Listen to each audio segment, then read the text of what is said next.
The National Broadcasting Company and its affiliated stations present The Pacific Story.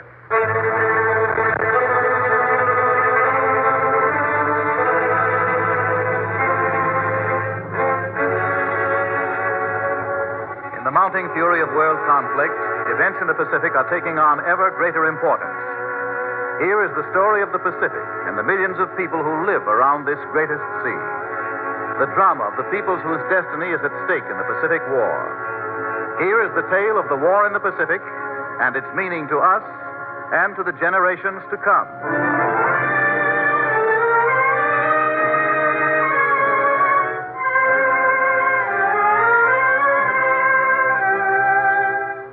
The Pacific Story comes to you as another public service with drama of the past and present and commentary by Dr. Robert J. Kerner, Sather Professor of History at the University of California and authority on Russian affairs.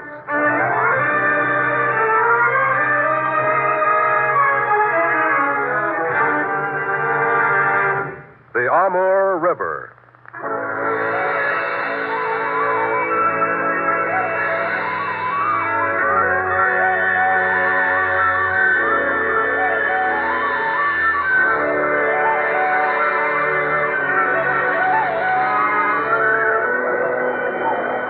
Think of the Mississippi, tumbling and swirling and flowing down to the sea. Think of what the Mississippi has meant to the development of the United States.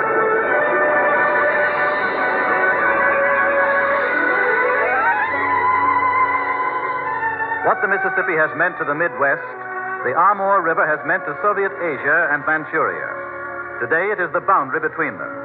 And over its swirling waters, men have struggled for supremacy. Nations have fought. Treaties have been signed. Today, both sides of it bristle with arms. The Russians to the north of it, the Japanese to the south.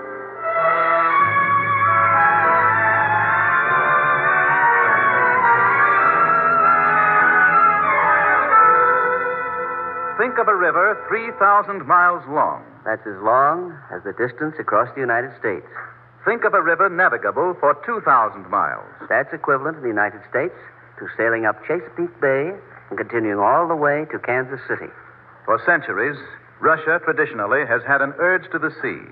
For years, Russia has fought for safe access to the White Sea, the Baltic, the Mediterranean, the Indian Ocean, the Pacific. Almost landlocked, almost hemmed in, she has sought strategic frontiers to assure access to the sea, like those in Finland and the Baltic states, like those around the Bosphorus and the Dardanelles, and like those around the Amur River in Northeast Asia. The Amur is a vital outlet of Soviet Asia to the Pacific. We must see that it is secure.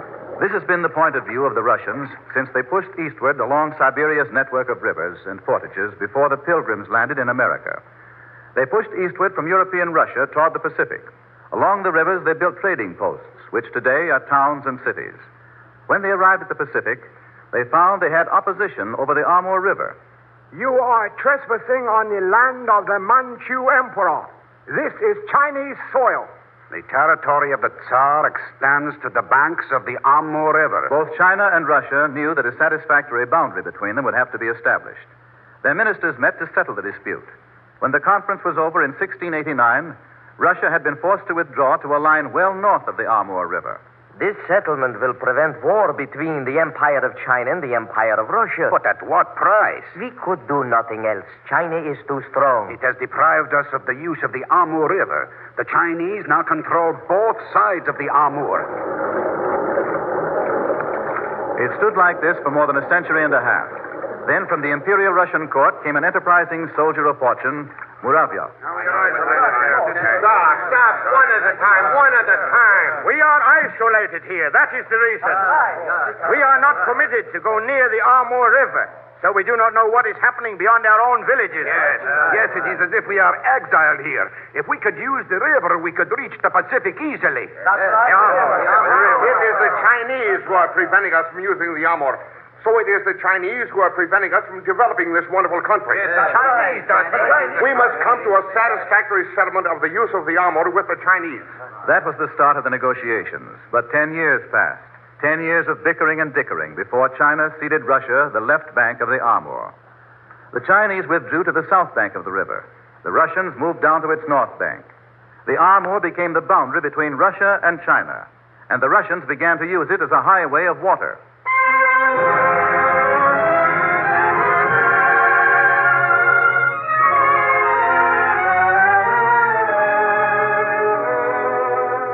The Amur was closed to all but Russian and Chinese boats. They plied up and down its 2,000 navigable miles, carrying the products of the vast plains of East Asia, and more important, carrying people, opening up new territories. And now the possibilities of Asiatic Russia fired the imagination of far-seeing Russians. We should build a railroad from European Russia to the Pacific. Across 5,000 miles of unexplored wilderness? No. Asiatic Russia is more than a wilderness. No, Moraviov. It is only a limitless way. No, it is rich in resources. And it will provide us an outlet to the Pacific. An outlet 5,000 miles away? No, Moraviov. The cost is beyond us. But Siberia is a precious possession. Siberia is worthless. Let us think of ways to solve our problems here at home without going 5,000 miles to find more. It will give us access to the sea. Let us think about access to the sea through the Dardanelles. That is the way it went on. But gradually, other Russians saw eye to eye with Muravyov. Muravyov is right. Siberia is a land of great potential wealth. That is true. We should build a railroad to the Pacific. Yes, look at this map. We could build it from here in central Russia to here, the headwaters of the Amur. Here, the travelers could transfer to the boats and sail down the 2,000 miles of the Amur to the Pacific. The value of the Amur was beginning to reveal itself. The Amur, winding 2,000 miles into the interior of Asia. At last, it was decided. We will start building the railroad from both the east and the west. The main effort will be here in the west, from European Russia. And here in the east, we will start building from Vladivostok. The Russians, little skilled at this time in engineering and mechanics, undertook bravely the enormous task of building the longest railroad in the world, 5,700 miles from European Russia to the Pacific. In another 10 days, we will have to quit building for this season. We have only been building 120 days this year. We must continue with It is impossible. We cannot build a railroad in this climate. 120 days of building each year. Then months of dragging supplies and equipment over the snow and ice. Then another 120 days of building. Meantime, there were other difficulties. We are expending great sums of gold to lay a thin single-track steel line through a wilderness. There is small assurance that we will ever get our money back again. That's what the bankers said. But the building went on.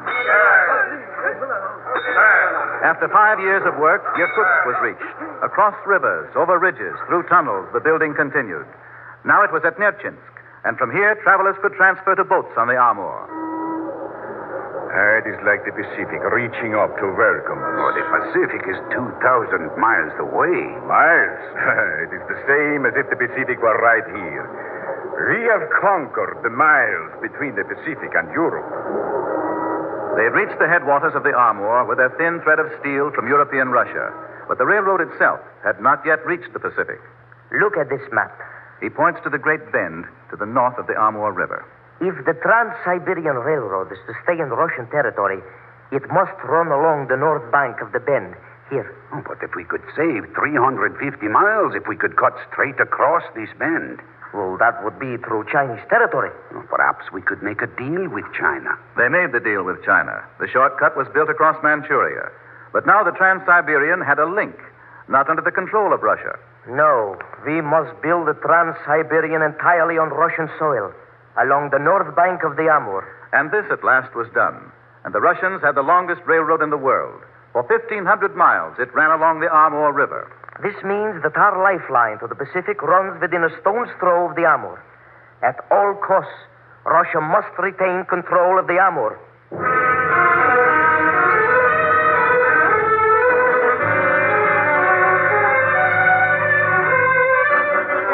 By this time, complications had set in. Japan had risen as a power in the Pacific. In 1894, she had defeated the Chinese. Until this time, Russia faced China across the Amur. Now Japan was beginning to dream, aloud, of expansion to the mainland of Asia, of expansion to Manchuria. Already the irons were in the fire for the coming Russo-Japanese War. Within Japan, a secret society was forming to promote this war. Its name, the Amur River Society, destined to become known around the world as the Black Dragon. Our objective is to advance Japan's frontier to the Amur. Amur is a Manchu word taken over by the Russians. The Chinese name for the Amur is Hailung Kiang, or Black Dragon. Our immediate mission is to agitate for war with Russia. The Japanese zealots started beating the drums for war against Russia. Money to carry on the agitation came from unknown sources. Look at this propaganda put out by the Black Dragon Society. It says that we have encroached upon Manchuria. This means that the Japanese have designs upon Manchuria themselves. Yes, they have established seminaries to train young Japanese to speak Russian. Such a campaign as this costs money. Who is putting it up? It is apparent that certain interests in Japan are putting it up. Ah, so that is it. Someday we may be facing the Japanese across the Amur instead of the Chinese. For 3 years, the Black Dragon Society agitated. Then, as suddenly as the Japanese struck in World War II at Pearl Harbor, they struck at Port Arthur in Manchuria in 1904.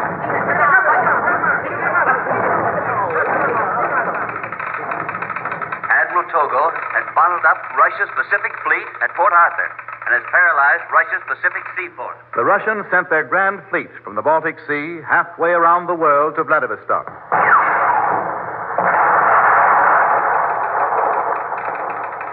Admiral Togo has destroyed the Russian Grand Fleet in a furious sea battle in the Straits of Tsushima. Of the 38 ships in the Russian Grand Fleet, only one... In effect, after the Russo-Japanese War, Manchuria came more and more under the influence of Japan. The Japanese penetrated it economically. Now they were moving up closer and closer to face the Russians across the Amur River. The Amur became more than a mere river. It became an area of tension. The Amur is a vital outlet of Soviet Asia to the Pacific. We must see that it is secure. By the time World War I was over, this had become a policy of the Soviets. War with Japan is inevitable. We must take all measures to prepare for it. We must build up an autonomous army in the Far East, independent and separate from the armies of European Russia. Also, we must build up and develop the industries of Soviet Asia. If we are to do this, we can no longer depend on the single track of the Trans-Siberian Railroad. We must take immediate steps to double-track the Trans-Siberian. And when this is completed, we shall then re-examine the entire problem of Far Eastern supply. And if it develops that we shall need more transportation, then we must take appropriate steps. It became a race, the Japanese penetrating economically deeper and deeper into Manchuria, closer and closer to the Amur River. The Russians developing industrially the Amur River region and all Soviet Asia. The villages of yesterday along the Amur River became important towns and cities. This is the city of Nikolaevsk, most important city near the mouth of the Amur. Here we have built a big oil refinery, fish canneries, and naval construction plants. This is the city of Komsomolsk. We call it the city of youth because it was built by Russian youth. 60% of our population of 300,000 is less than 30 years of age. But more important at Komsomolsk, the first Soviet warships built in the Far East were launched. Komsomolsk was developed into a big-scale production center, and the waters of the Amur wash its shores. This is the city of Khabarovsk on the Amur River, more than 500 miles from the mouth. And here we are making... This is the city of Blagoveshchensk, more than 12,000 miles from the mouth of the Amur River. And here we are... Vigorous, vital cities growing up on a new frontier, drawing from the rich resources of the lands behind them. Strong, determined cities growing up in what was the least densely settled region of Siberia, of Soviet Asia. Resourceful, enterprising cities growing up to play an important role in a strategic center. River cities overlooking the approaching Japanese across the stream.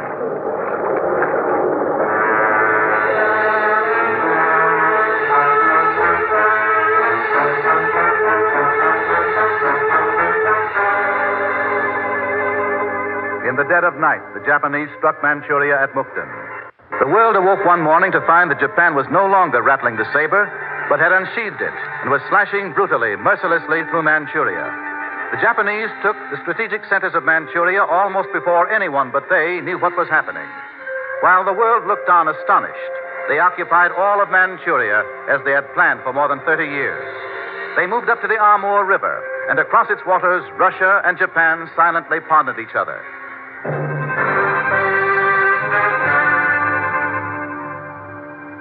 This was 1932, and that year some news came out that indicated that Russia had not been caught napping. Hey, this is interesting. Russia's building another railroad to the Pacific. Another Trans-Siberian? Apparently. They don't say very much about it. They're calling it the BAM, the Baikal-Amur trunk line. How far along are they with building it? Well, that seems to be a secret. Yeah, probably part of their second 5-year plan. That's what it was. World observers saw the significance of the new railroad, saw why the Russians had kept it a secret. You see, the Trans-Siberian Railroad is double-tracked. And the two sets of tracks do not run next to each other. Oh, they're not putting all their eggs in one basket. But both tracks on the Trans-Siberian have their terminus at Vladivostok. That's bad. Very bad. Well, considering the nearness of the Japanese, yes. That's why they built the BAM. That's good sense. Where's the terminus of the BAM? Well, the BAM reaches Komsomolsk on the Amur River, then goes on to a smaller port, Soviet Harbor, directly on the Pacific. So if the Japanese should knock out the terminus of the Trans-Siberian at Vladivostok, the Russians would still have the BAM at Komsomolsk. Yes. You see, Komsomolsk on the Amur is the same as having a port right on the Pacific. Slowly it was revealed. While Japan was rattling the saber for Manchuria, Russia was getting ready to defend Soviet Asia on the Amur. And behind the waters of the Amur, 100 miles north of the river, Russia was building heavy installations in the fastness of Siberia. Stand back a little. They are about to pour the metal. Oh, yes. What is that molten metal? That is ingot steel. Stand clear. Stand back.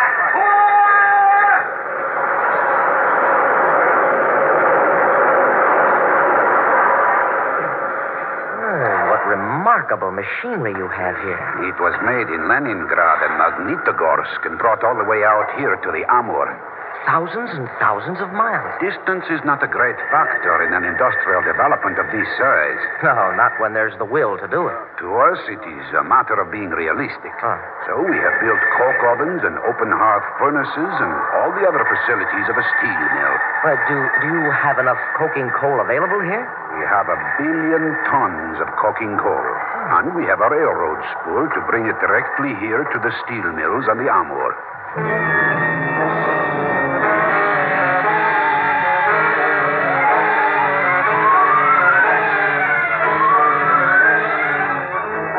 By the time the Japanese moved up to the Amur River, after they had seized Manchuria, the Russians had made great strides in the Amur River region.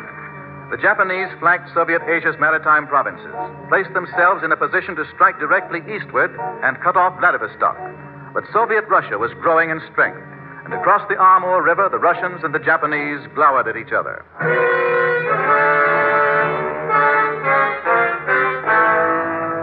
The tension was growing. The Japanese made their move. Well, this may be the straw that breaks the camel's back over there on the Amur River. You mean Japan grabbing those Russian islands in the Amur?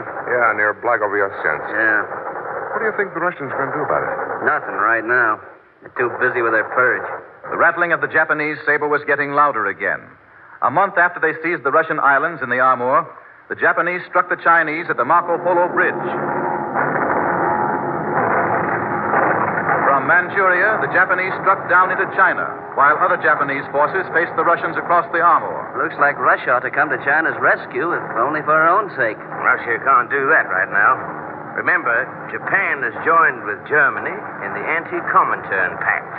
So, Russia is flanked by her two bitterest enemies, Nazi Germany and Japan. You mean that if Russia jumped on Japan, that Nazi Germany might jump on Russia? Who can tell?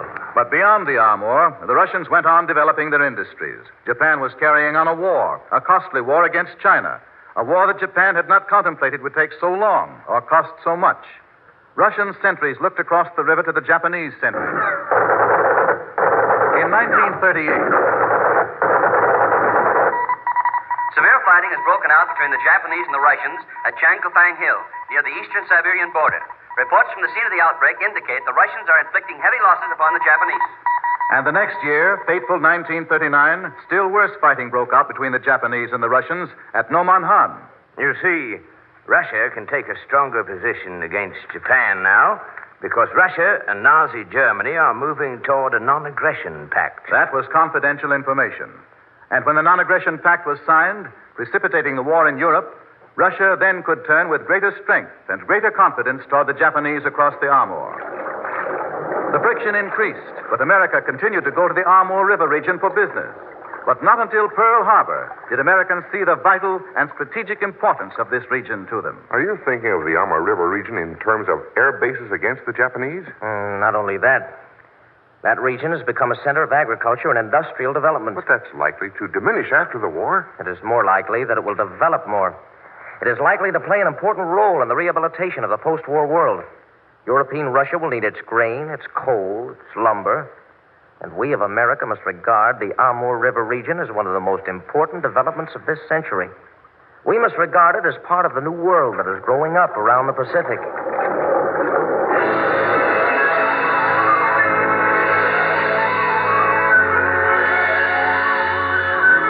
Think of a river 3,000 miles long as the distance across the United States. Think of a river navigable for 2,000 miles. As long as from Chesapeake Bay to Kansas City. Think of this river as a boundary between two rival nations and as a vital outlet to the Pacific. And Russia's position becomes clear. At all costs, we must see that the Amur is secure.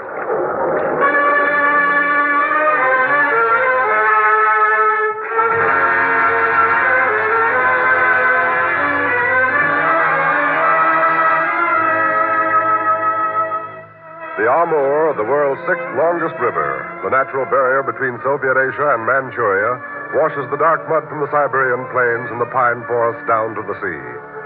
And over it, blood has been spilled for centuries. These are the facts. And here to tell their significance is Dr. Robert J. Kerner, Sather Professor of History, University of California, and authority on Russian affairs. Dr. Kerner. This evening, you have heard something of the colorful story of the Amur River and the valley through which it flows to the Pacific. The discovery of the Amur River has meant to the Russians the acquisition of a highway to a great sea, the Pacific. In other words, easy access to the sea, one of the age-long yearnings of the Russian people. It will be remembered that they expanded down the rivers and across the portages in their country to reach the seas, and that their enemies sought desperately to keep them away or to cut them off from the seas in order to conquer them or to keep them in their power. Russian desire to obtain and to retain the Amur is an important part of that story. Access to the seas means to the Russians the opportunity to be an independent people and to play a part in the world. The Russians reached the Pacific at Okhotsk in 1639, and they soon heard about the great river farther south. They discovered it, explored it, and lost it to the Manchu rulers of China in the next half-century. For nearly 2 centuries thereafter, that is from 1689 to 1860, they were excluded from the river, while their possession of Kamchatka and Alaska became precarious, because they were accessible to the Russians only by a long and dangerous journey of 12 or more months overland, or by sailing halfway around the globe. Lacking the Amur, the Russians endeavored to establish a colony in California at Fort Ross as a source of food supply for Alaska and eastern Siberia in order to fight the ravages of scurvy. It was Governor General Count Muravyov, later called Muravyov-Amursky, because he regained the Amur for the Russians between 1850 and 1860, who foresaw what must be the basic policy of Russia, a policy which today is as sound as it was a century ago. In short, Russia, he said, must acquire the Amur River in order to make sure of her access to the Pacific. She must get rid of Alaska to the United States because he foresaw Russia and the United States would be friends in the future. She must maintain close relations with China and watch with an eagle eye what might take place in Korea, Manchuria, Mongolia, and Xinjiang, which bordered on Russia's precarious route to the Pacific. If a hostile power controlled these regions, Russia's access to the Pacific would be insecure, if not impossible. The building of the Trans-Siberian after 1891, near the southern border of Siberia, and supplementing the river system, again emphasized the same problem. With the rise of Japan and her policy of driving a wedge between Russian Siberia and China by dominating first Korea, then Manchuria, and then eastern Inner Mongolia, with wide-reaching plans determining the fate of Mongolia and Xinjiang, the Japanese hoped to accomplish two things: to cut Russia off from the Pacific and to dominate China. For these reasons, the United States, aware that such a policy, if successful, would endanger its position on the Pacific, transformed in 1918 the proposed single-handed Japanese intervention in Siberia into an international expedition, guaranteeing at the same time the territorial integrity and open door of Russia. It was clearly recognized how difficult would be our position on the Pacific if Russia were eliminated and Japan held eastern Siberia, became the neighbor of Alaska, and dominated Asia, including China, India, and the islands in the western Pacific.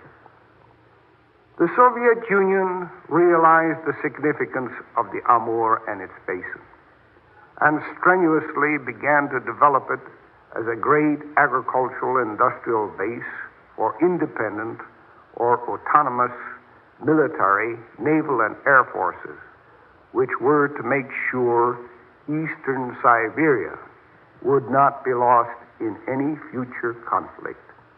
The Soviet Union is determined to have, as Molotov put it, a mighty outpost of power on the Pacific. To us, this is notice that Japan shall not have eastern Siberia. And it is this territory which may become a base of action against Japan when Germany is finally knocked out of the ring. The Conference of Cairo, which called for the elimination of Japan from the mainland of Asia, is wholly in harmony with the basic postulates of Soviet policy in Asia and on the Pacific.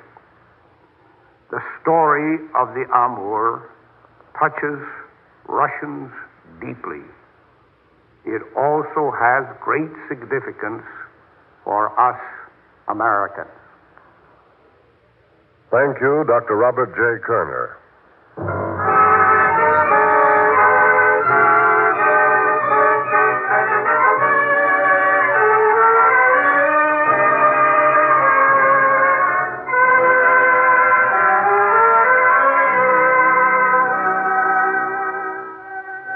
You have been listening to The Pacific Story, presented by the National Broadcasting Company and its affiliated independent stations as a public service to clarify events in the Pacific and to make understandable the cross currents of life in the Pacific Basin. A reprint of this Pacific Story program is available at the cost of 10 cents. Send 10 cents in stamps or coin to University of California Press, Berkeley, California. We repeat, a reprint of this Pacific Story program is available at the cost of 10 cents. Send 10 cents in stamps or coin to University of California Press, Berkeley, California.